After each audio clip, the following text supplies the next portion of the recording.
이 인물이 궁금했다. 제22회 바울 7. 사도 바울과 예수님의 제자들이 친교의 관계를 맺게 된 계기는 바울과 바나바가 1차 선교 여행을 마치고 안디옥에 머물고 있을 때 할례받지 않은 사람들에 대한 구원의 문제가 대두됩니다. 즉 이방인이라 하더라도 유대교의 율법에 따라 할례를 받아야만 구원을 받는 것이 아니냐는 문제가 대두됩니다.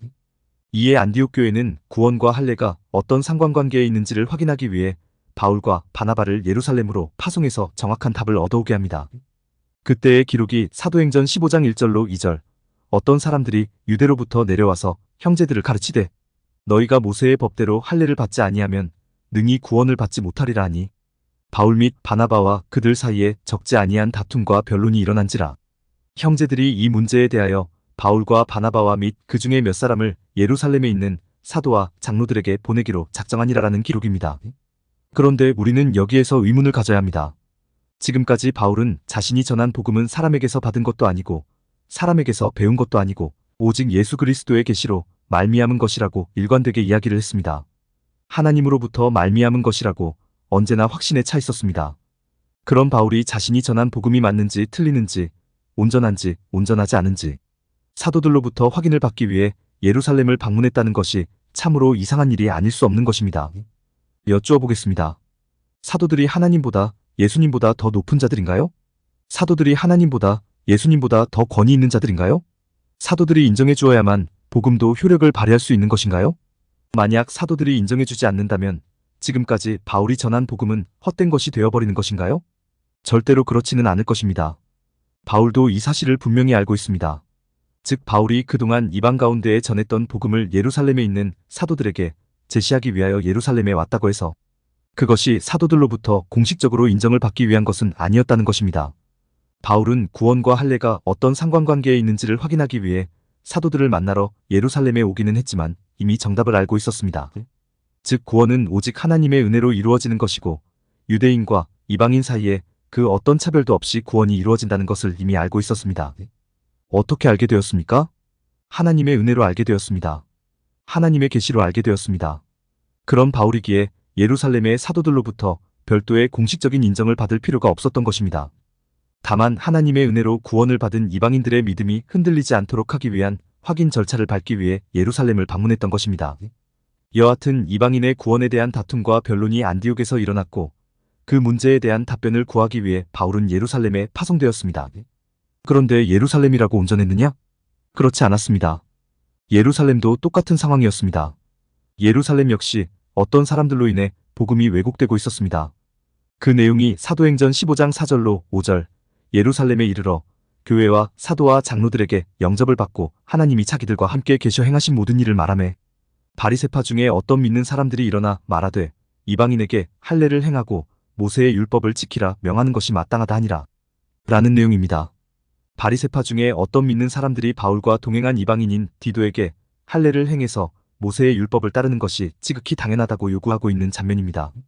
그런데 여기서 주목해야 하는 표현이 바리새파 중에 어떤 믿는 사람들이라는 표현입니다. 이 표현을 통해 우리는 초대교회 시대에 교회 안에 얼마나 다양한 부류의 사람들이 있었는지를 짐작할 수 있습니다.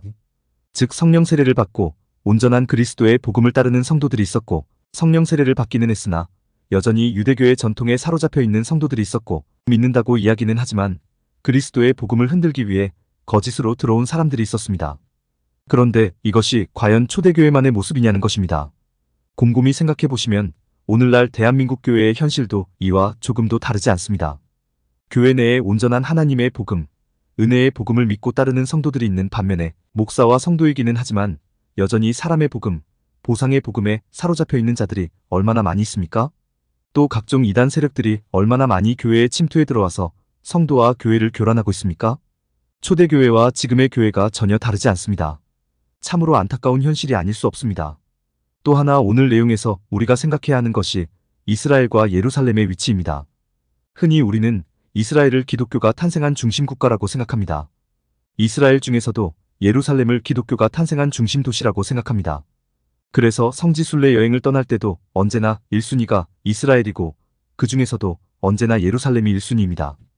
이스라엘과 예루살렘을 다녀온 이후에 터키나 그리스를 다녀와야 인정을 받지 터키나 그리스를 10번 이상 다녀왔어도 이스라엘과 예루살렘을 다녀오지 않았다면 성지순례 여행을 다녀왔다고 명함도 내밀지 못합니다. 그런데 성경은 우리의 이런 생각을 여지없이 무너뜨려 버립니다. 오늘 우리는 아주 오래간만에 예루살렘을 방문한 바울 일행을 살펴보고 있습니다. 중간에 아주 짧게 바울이 예루살렘을 방문한 적은 있었지만 바울이 다메섹 도상에서 회심하고 그리스도의 복음을 전파하는 자로 변화된 시점을 기준으로 하면 무려 14년 만에 예루살렘을 방문하게 되는 것입니다. 그런데 바울이 예루살렘을 방문한 목적이 무엇이었습니까? 안디옥에서 이방인의 구원에 대한 다툼과 변론이 일어났고 그 문제를 해결하기 위한 답변을 예루살렘으로부터 구하기 위해 안디옥에서 파송되어 예루살렘을 찾아오게 된 것입니다. 즉 안디옥에 있는 성도들은 예루살렘이 그리스도의 복음의 본산지이고 예루살렘에는 예수님의 직계 제자 즉 사도들이 사역하고 있기에 자신들이 지닌 문제에 대해 아주 간단히, 아주 쉽게, 아주 논리적으로 답변해 줄 수 있을 거라는 기대를 하고 바울 일행을 파송했던 것입니다. 그런데 예루살렘이 어땠습니까? 예루살렘이 정답을 가지고 있었습니까? 그렇지 않았습니다. 예루살렘도 안디옥과 전혀 다르지 않았습니다. 어쩌면 안디옥보다 더 못했는지도 모릅니다.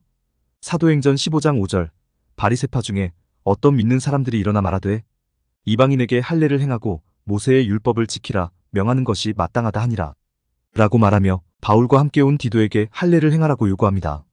이런 예루살렘에서 답을 구한다는 것은 어불성설입니다. 즉 성경은 이스라엘이 중심이다, 예루살렘이 중심이다라고 말하고 있지 않다는 것입니다. 성경에서 중심은 오로지 하나님 한 분이십니다. 하나님은 오히려 안디옥을 들어서 예루살렘을 깨닫게 하시는 가운데 사람들의 편견, 사람들의 선입견을 하나하나 제거해 나가시는 것입니다. 안디옥은 자신들이 가진 문제 해결을 위해 바울 일행을 예루살렘에 파송했지만 예루살렘은 그 어떤 답도 가지고 있지 않았습니다. 오히려 바울의 방문을 계기로 삼아 그때 가서야 예루살렘은 이방인의 구원 문제를 본격적으로 논의하기 시작합니다. 하나님은 이때를 기다리셨던 것입니다. 때가 참의 변방이라고 할 수 있는 안디옥으로 하여금 중심이라고 자처하는 예루살렘이 깨달을 수 있도록 하나님께서 역사를 행하시는 것입니다. 고린도전서 1장 27절로 29절 하나님께서 세상에 미련한 것들을 택하사 지혜 있는 자들을 부끄럽게 하려 하시고 세상에 약한 것들을 택하사 강한 것들을 부끄럽게 하려 하시며 하나님께서 세상에 천한 것들과 멸시받는 것들과 없는 것들을 택하사 있는 것들을 패하려 하시나니 이는 아무 육체도 하나님 앞에서 자랑하지 못하게 하려 하심이라 라는 방식으로 하나님께서 역사를 행하시는 것입니다. 조금 전 바울의 방문으로 인해 예루살렘은 이방인의 구원 문제를 본격적으로 논의하기 시작했다고 말씀드렸습니다. 그 증거가 사도행전 15장 6절로 7절 사도와 장로들이 이 일을 의논하러 모여 많은 변론이 있은 후에라는 기록입니다. 이방인들의 구원에 관한 내용이 전혀 정립되어 있지 않았었다는 뜻이고 바울의 방문을 계기로 본격적인 논의가 진행되기 시작했다는 의미입니다. 그리고 논의의 결과를 먼저 베드로가 선포합니다. 그 내용이 사도행전 15장 7절로 11절 베드로가 일어나 말하되 형제들아 너희도 알거니와 하나님이 이방인들로 내 입에서 복음의 말씀을 들어 믿게 하시려고 오래전부터 너희 가운데서 나를 택하시고 또 마음을 아시는 하나님이 우리에게와 같이 그들에게도 성령을 주어 증언하시고 믿음으로 그들의 마음을 깨끗이 하사 그들이나 우리나 차별하지 아니하셨느니라. 그런데 지금 너희가 어찌하여 하나님을 시험하여 우리 조상과 우리도 능히 매지 못하던 멍에를 제자들의 목에 두려느냐? 그러나 우리는 그들이 우리와 동일하게 주 예수의 은혜로 구원받는 줄을 믿노라라는 내용입니다. 또 야고보도 베드로를 지지합니다. 그 내용이 사도행전 15장 13절로 21절 야고보가 대답하여 이르되 형제들아 내 말을 들으라. 하나님이 처음으로 이방인 중에서 자기 이름을 위할 백성을 취하시려고 그들을 돌보신 것을 시므온이 말하였으니 선지자들의 말씀이 이와 일치하도다. 기록된 바 이후에 내가 돌아와서 다윗의 무너진 장막을 다시 지으며 또 그 허물어진 것을 다시 지어 일으키리니 이는 그 남은 사람들과 내 이름으로 일컬음을 받는 모든 이방인들로 주를 찾게 하려 함이라 하셨으니 즉 예로부터 이것을 알게 하시는 주의 말씀이라 함과 같으니라. 그러므로 내 의견에는 이방인 중에서 하나님께로 돌아오는 자들을 괴롭게 하지 말고 다만 우상의 더러운 것과 음행과 목매어 죽인 것과 피를 멀리하라고 편지하는 것이 옳으니 이는 예로부터 각 성에서 모세를 전하는 자가 있어 안식일마다 회당에서 그 글을 읽음이라 하더라 라는 내용입니다. 베드로의 선포의 핵심은 너희가 어찌하여 하나님을 시험하여 우리 조상과 우리도 능히 매지 못하던 멍에를 제자들의 목에 두려느냐? 우리는 그들이 우리와 동일하게 주 예수의 은혜로 구원받는 줄을 믿노라이고 야고보의 선포의 핵심은 이방인 중에서 하나님께로 돌아오는 자들을 괴롭게 하지 말고 다만 우상의 더러운 것과 음행과 목매어 죽인 것과 피를 멀리하라입니다. 이방인도 아무 차별 없이 예수 그리스도의 은혜로만 구원을 받는다는 것이고, 그러기에 이방인에게 율법의 행위를 요구해서는 안 된다고 공식적으로 선언하는 것입니다. 베드로도 야고보도 또 다른 사도들도 이방인의 구원에 관하여 오로지 하나님의 은혜에 관해서만 이야기했을 뿐 추가적인 그 어떤 것도 요구하지 않았습니다. 혹자는 야고보가 한 이야기 중에 다만 우상의 더러운 것과 음행과 목매어 죽인 것과 피를 멀리하라라는 말을 구원을 받기 위한 의무라고 생각할지도 모릅니다. 그러나 야고보가 말한 이 내용은 구원을 받기 위한 조건, 구원을 받기 위한 의무로서의 내용이 아닙니다. 구원받은 결과로서의 권면입니다. 하나님의 은혜로 구원을 받았으니 이제는 우상의 더러운 것과 음행과 목매어 죽인 것과 피를 멀리하라라고 권면하는 것입니다. 안디옥에서 일어난 문제를 해결하기 위한 목적으로 예루살렘으로 파송된 바울로 인해 예루살렘이 이방인의 구원에 관한 복음의 진리를 정립하게 되는 것입니다. 이방인들이 율법의 행위에 얽매일 필요가 없다는 것을 공식적으로 선언하는 것입니다. 그리고 이 일을 계기로 사도들은 바울을 인정하게 되고, 그동안 서먹했던 사도들과 바울 사이의 친교의 관계가 성립되게 되고, 그 결과로 예루살렘과 온 유대와 사마리아를 넘어 땅끝을 향한 복음 전파에 탄력이 붙게 되는 것입니다.